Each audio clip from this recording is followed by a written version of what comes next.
Halo, apa kabar teman-teman semuanya? Kami harap teman-teman semua dalam keadaan sehat dan bahagia selalu ya. Pada pertemuan kali ini, kami akan membahas materi yang berkaitan dengan linguistic development.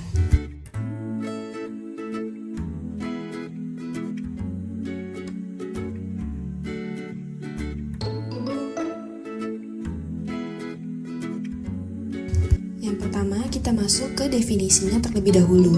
Bahasa sendiri merupakan kemampuan yang dimiliki manusia untuk dapat berkomunikasi dengan manusia lainnya menggunakan tanda, misalnya kata dan gerakan. Kajian ilmiah bahasa disebut dengan ilmu linguistik.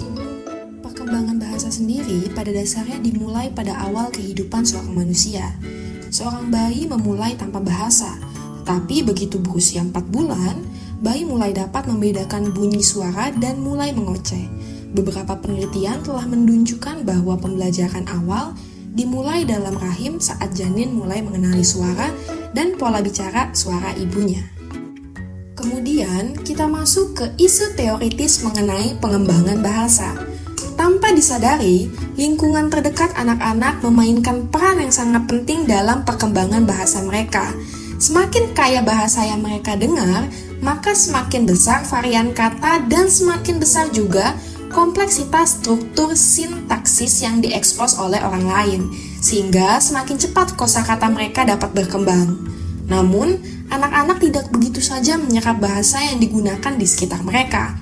Sebaliknya, mereka tampaknya menggunakan apa yang mereka dengar untuk membangun pemahaman mereka sendiri tentang bahasa, termasuk pengetahuan tentang arti kata, aturan mengenai bagaimana kata dapat digabungkan menjadi kalimat, dan seterusnya. Sebagian besar ahli teori perkembangan juga setuju bahwa hereditas juga terlibat dalam perkembangan bahasa sampai taraf tertentu. Manusia memiliki kapasitas untuk memperoleh bahasa yang jauh lebih kompleks daripada spesies lain di planet ini. Ahli teori lain percaya bahwa anak-anak belajar bahasa dengan cara yang sama mereka mempelajari hal-hal lain tentang lingkungan dan budaya mereka, yakni melalui mendeteksi dan menggunakan pola masukan yang teratur dari lingkungan sosial mereka. Kemudian, kita masuk ke tren perkembangan. Tren perkembangan sendiri memiliki 4 tingkatan kelas yang berbeda-beda, yakni dari taman kanak-kanak hingga kelas 2, kemudian kelas 3 hingga kelas 5, kemudian kelas 6 hingga kelas 8, lalu kelas 9 hingga kelas 12. Nah, di setiap tingkatan dari kelas ini memiliki karakteristik khas di setiap umur yang berbeda-beda. Tentunya, ketika karakteristik khas di setiap umur yang berbeda-beda, memiliki strategi yang disarankan pun berbeda-beda, disesuaikan dengan tingkatan kelasnya. Dan bisa dilihat pada tabel berikut ini.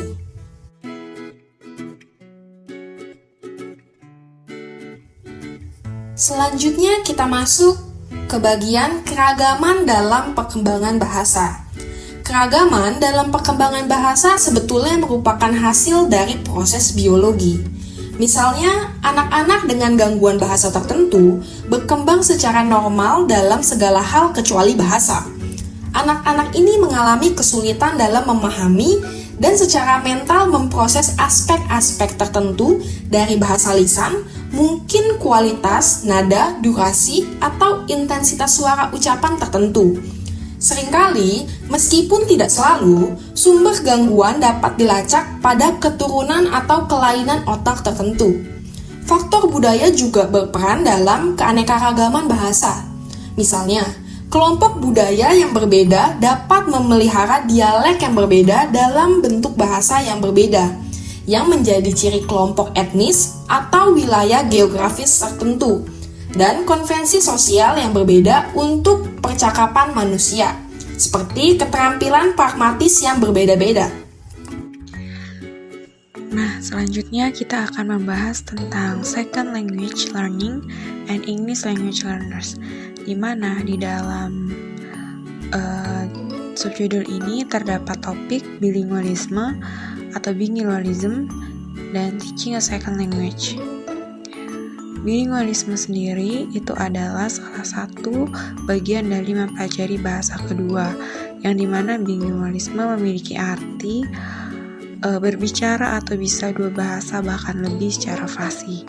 Hampir separuh populasi anak di dunia merupakan anak-anak bilingual. Anak-anak yang bilingual biasanya merupakan anak-anak yang pernah belajar atau tinggal di suatu komunitas bahasa asing.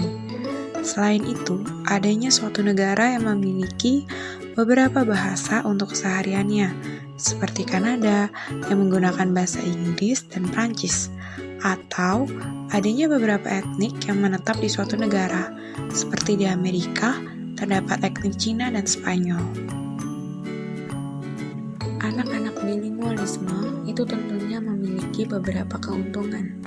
Yang pertama, anak-anak bilingual memiliki metalinguistik, sebagai contoh kesadaran fonologis atau phonological awareness, yaitu kemampuan untuk mendengar bunyi-bunyi yang khas yang disusun menjadi sebuah kata-kata lisan. Yang kedua, anak-anak bilingual cenderung menunjukkan performa yang lebih baik dalam situasi-situasi yang memerlukan fungsi kognitif yang tinggi. Misalnya sebagai contoh ketika mereka sedang melakukan tes intelijensi yang memerlukan bahasa asing, dan tugas-tugas yang memerlukan kreativitas dengan menambah lingkup yang luas. Ketiga, anak-anak bilingual juga memiliki keuntungan dalam kultural dan personal.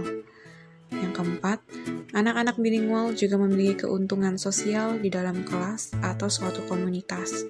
Misalnya, komunitas bahasa atau komunitas yang memiliki orang-orang yang berasal dari luar negeri. Teaching a second language adalah salah satu dorongan anak-anak dapat memiliki kemampuan bilingualisme. Yang pertama, ada immersion atau pendalaman. Suatu metode pengajaran bahasa asing, yaitu di mana dalam metode ini, para siswa mendengarkan dan berbicara hanya dalam bahasa tersebut. Sebagai contoh, di Indonesia, yaitu kursus-kursus seperti bahasa Mandarin, Inggris, dan sebagainya. Kedua, pendidikan bilingual. Suatu metode pengajaran bahasa asing yang dimana di dalam metode ini, proses belajar mengajar dilakukan dalam bahasa ibu. Namun, saat bersamaan juga diajarkan menulis dan berbicara dalam bahasa kedua. Biasanya ini ada di sekolah-sekolah, di mana murid terdapat pelajaran bahasa asing, namun ada beberapa guru yang masih menggunakan bahasa ibu dalam mengajar, tetapi ketika menulis dan berbicara menggunakan bahasa Inggris tersebut atau bahasa asing. Nah, teman-teman, kita sudah membahas tentang linguistik atau language development. Lalu, untuk menambah pemahaman mengenai materi ini, coba teman-teman menjawab pertanyaan berikut ini.